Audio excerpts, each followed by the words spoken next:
বাগেরহাটের যুবদলের ৪৭তম প্রতিষ্ঠা বার্ষিকী উপলক্ষে বর্ণাঢ্য র্যালি। বিস্তারিত থাকছে বাগেরহাট থেকে AH নান্টুর প্রতিবেদনে। বাংলাদেশ জাতীয়তাবাদী যুবদলের গৌরব, ঐতিহ্য, সংগ্রাম ও সাফল্যের ৪৭তম প্রতিষ্ঠা বার্ষিকী উপলক্ষে বাগেরহাট জেলা যুবদলের সাবেক সাধারণ সম্পাদক মোহাম্মদ সুজন মোল্লার নেতৃত্বে বর্ণাঢ্য র্যালি অনুষ্ঠিত হয়েছে।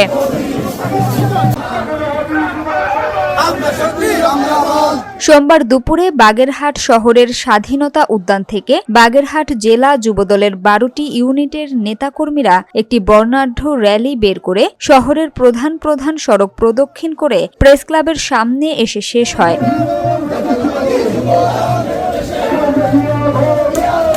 এ সময় সদর উপজেলা যুবদলের আহ্বায়ক মোহাম্মদ আবুল হাসান, পৌর যুবদলের আহ্বায়ক মোহাম্মদ সুমন পাইক, রামপাল উপজেলা যুবদলের আহ্বায়ক শেখ জিয়াউর রহমান জিয়া, মোংলা উপজেলা যুবদলের আহ্বায়ক মোহাম্মদ সাইফুল ইসলাম সহ জেলা ও উপজেলা পর্যায়ের প্রায় ২ সহস্রাধিক যুবদলের নেতৃবৃন্দ এ র্যালিতে অংশগ্রহণ করেন।